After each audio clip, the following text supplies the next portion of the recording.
Good evening. I'm Nancy Lantis with Eclipse Theatre LA. And tonight we are proud to present the 4 finalists in Monocropolis, the finale.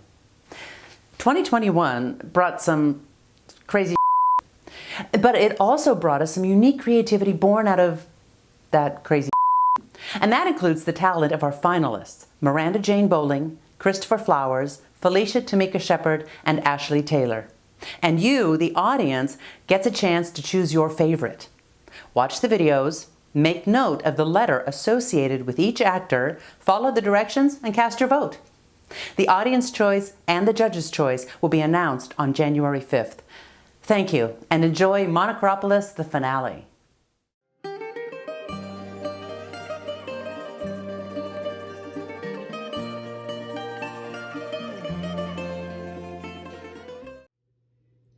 What do you think I'm doing? I'm packing your clothes. Wait. Before you say anything, I need you to understand there is nothing you can do to stop me. You cheated on me. On us. Do you know how hard it is to be a woman? To be your woman? With the fake eyelashes, the hair, the nails, the weaves, the makeup. And you threw it all away for some Barbie? I want and need to be comfortable in my own skin. But you want me to be comfortable in the skin you want to put me in, that fake skin. I want to be comfortable in just wearing sneakers instead of 6-inch heels for you. I want my girls to be free. I need to be free of you. You have this perfect image of this woman in your mind, and it's not me. Because if it was, you wouldn't have cheated on me. You wanted me to be your trophy wife. I have fallen off the shelf, and I'm broken. If you think the grass is greener, then go. I don't need you. I'm tired of doing all these things to cater to your every need and all your damn whims. I'm done. You wanted this mahogany Dolly Parton. But you know what I want you to do for me? I just want you to say, bye, Felicia.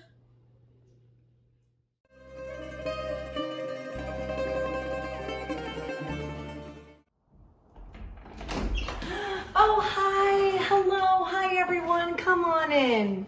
Thank you so much for being with us this evening. You can throw your jackets right over there and then just follow me into the living room. We have a nice cozy fire in case you're a little chilly, or if you want to help yourself to a drink from the bar, that's fine too. You know what? As a matter of fact, I insist that you make yourself a drink right now, because you're probably going to need it. Speaking of needing things, can I just say thank you so much for being here tonight.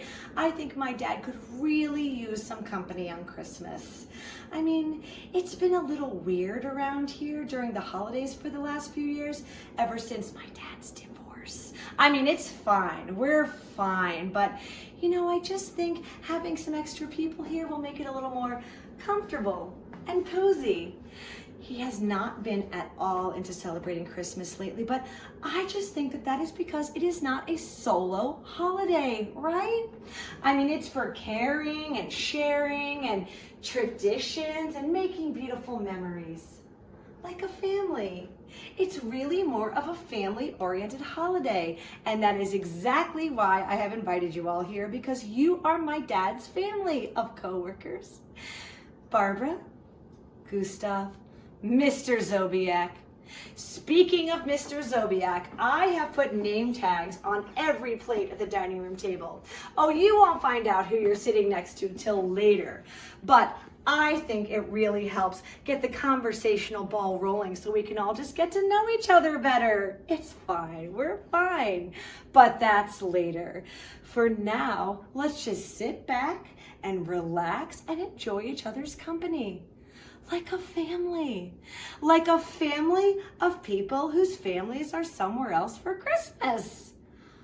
You know, maybe we can make that our tradition. It's a little untraditional, but we can have a traditional, untraditional Christmas. It's fine, we'll be fine.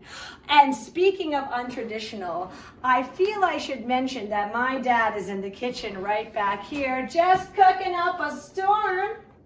Now, I know what you guys are thinking, Thanksgiving 2018, but listen to me. You don't have to worry because he's been taking lessons, cooking lessons. He is in a class called Recipes from Around the Globe, and it's really important to him that he made this whole thing all by himself for you guys. Oh, it's going to be a real event. It'll be a 3-course meal with all the fixins, a real feast for the table and for your eyes and for your stomachs, probably, hopefully. Listen, I cannot attest to the quality of the food, but I can assure you that none of you will succumb to food poisoning again on account of the fact that I have been told that the temperature of every dish is very, very well done. So it's fine. We're fine. And speaking of well done, I should also let you know that the menu for this evening is also, like the evening itself, somewhat untraditional. So if you were expecting a classic holiday dinner like I was, well, you can probably still make it to another event after this one because it's early. But for now, you're in for a treat. It is exciting. It is different. It's Cajun. I'm sorry, it's a Cajun menu. So that's where they are in the Recipes from Around the Globe cooking class, Louisiana.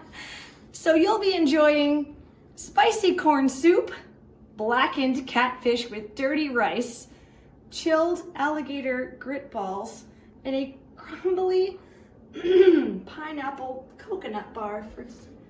Hey, whoa, where are you going? No, stop. You can't leave. Listen, I know, I get it, but my dad just got back into the idea of celebrating Christmas, and if you leave, you'll ruin everything, and we're family. Kind of. And kind of family is there to support kind of family on Christmas, right? Right. So, it's fine. We are probably gonna be fine.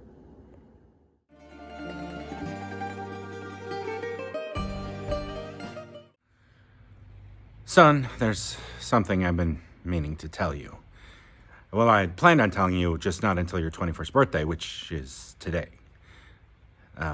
Well, you know you're adopted. We covered that. But we never talked about the circumstances of your adoption. I'm really not sure how to start. So you know how much I hate Cousin Bobby. Well, Cousin Bobby has been a royal jerk his entire life, especially to me. When we were just 6 years old, he stole my favorite G.I. Joe doll, action figure. And when his parents tried to make him give it back, he just ripped it apart right in front of me. Do you know what that does to a kid? And you know that would be a collector's item today, right? God! It just kills me to admit that we're even related. Anyway, so about 21 years ago, Bobby got himself into some trouble, some girl trouble, with a girl, pregnant trouble. And yes, that was you, son. We were just starting our careers after college, and he couldn't be bothered with a child. A sweet, innocent, beautiful baby boy. Well, they were going to put you up for adoption because your mother was a total mess, total wreck. And she was a world-class tramp, too, you know. Sorry, I used to date her. That is until Bobby came along and stole her away from me. Well, but that's not important. What is important is that I saw an opportunity to make something good come from the living devil on earth that is your biological father. So I offered to take you home and adopt you and raise you into the man that you are today. And look at you now. College graduate. Just about to start at a large company working as a personal assistant. Well, to Cousin Bobby. Now, I know what you're thinking. How can you work for such a evil, horrible, miserable, selfish, stinky, deplorable man?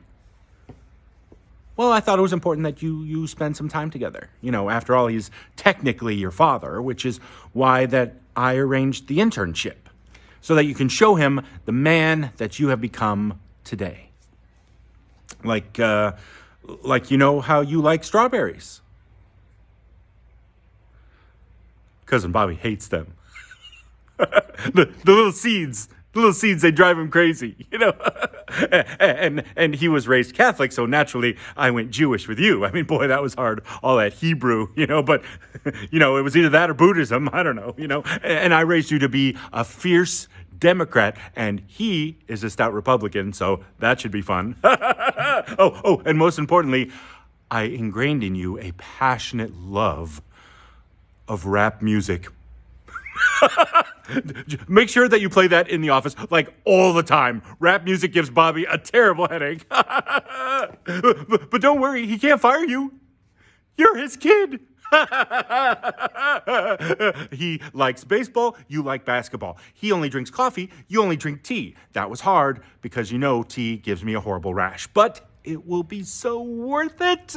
Oh, and you know the matching Three Stooges tattoos that we got on your 18th birthday because they are so your humor?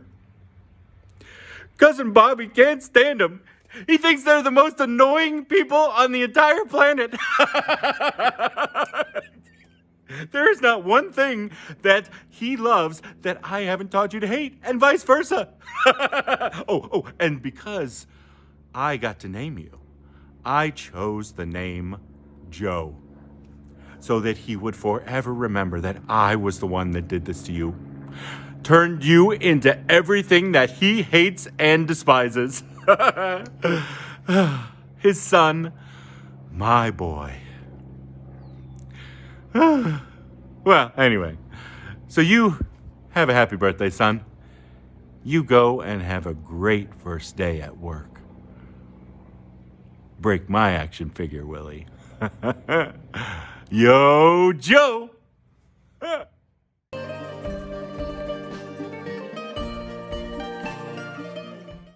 I'm the oldest of 5 kids, so I never get any privacy, like, ever. So last year when my parents had to go to Chicago for some awards ceremony for my mom's work, they brought me along so we could have some family fun time afterward. It was the first time I had ever felt like an only child. It was great. So listen to this. We were in this big hotel, right? And my parents had gone downstairs to the big dinner and let me stay alone in our room. It was like 8 p.m. and I'd get to be by myself until midnight. Can you imagine? 4 hours of me time. I ordered a huge tray of food from room service, including 2 desserts, all for me, a remote control that got about 1 million channels, and permission from my mom to play around with her jewelry and makeup as long as I didn't make a mess or, ruin anything. The only thing I was absolutely not allowed to do was leave the room. I mean, duh. There I am on the bed, surfing through channels while swishing through bites of cherry cobbler and chocolate layer cake when I hear a key in the door lock. What time is it? Don't ask me how I came up with my plan so fast. I have no clue. It just happened. I click off the TV, slide under the bed, carrying both my desserts. I don't usually play tricks on my folks, but this was perfect. They'd come in, call my name, and after a bit, I'd pop out and surprise them. Maybe leaving a few desserts under the bed. I can't see much of anything, right? So I wait for them to call out my name, lick cherry goop off my spoon, and dig my finger into the chocolate layer cake, and try not to giggle. I hear a voice, and my heart goes from normal to stampede in an instant. It wasn't my parents. I'll check the bathroom, you check the suitcases in the closet. Scary, right? I swear I stopped breathing. How much time we got? says a different voice. The first guy calls out from the bathroom, and he says that the award ceremony doesn't even start for 10 more minutes or so they've got plenty of time.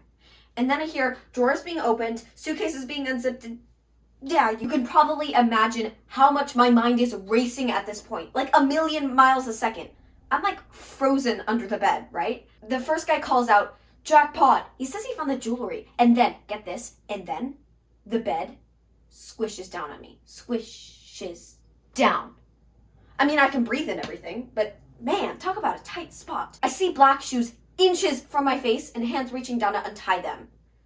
I'm trapped, squished, and now I have to smell some stupid robber's smelly feet. Gross. Then a pair of my dad's shoes drop into sight, and I hear bathroom guy say, What are you doing? Smelly foot guy says, these look like 11s. Just my size. Bet they cost $300 at least. And then he starts to put them on, accidentally kicking one of his old shoes half under the bed. I'm like trying not to gag from the smell when I hear bathroom guy say, Hey, there's 3 toothbrushes here, and one of them's got a cartoon on it. don't judge me. Rainbow Dash is the perfect travel toothbrush, okay? Then he makes a comment about the food on the tray. Even though we saw those 2 going to eat in the ballroom. I can hear him getting worried. We gotta hurry. The kid could be back any minute. Smelly foot guy pulls off one of Dad's shoes and laughs and says, you want me to ask Raymond in the kitchen if it was a kid's voice ordering the food? And bathroom guy, I mean, he's not in the bathroom anymore, but, you know, That's his name now. and bathroom guy says, Maybe the kid's here right now. Did you look under the bed? I'm already frozen, right? So, like, what the heck can I do? I want to bury my face in my hands, but I still have this chocolate icing on my finger. Can you imagine? Please don't look. Please don't look. Smelly foot guy gets all sarcastic and says, nope, did you look under the sink? He pulls off Dad's other shoe. Did you look in the toilet? How about the bathtub? Bathroom guy was not amused. Okay, we're done. Never mind, let's get out of here. And then I get an idea.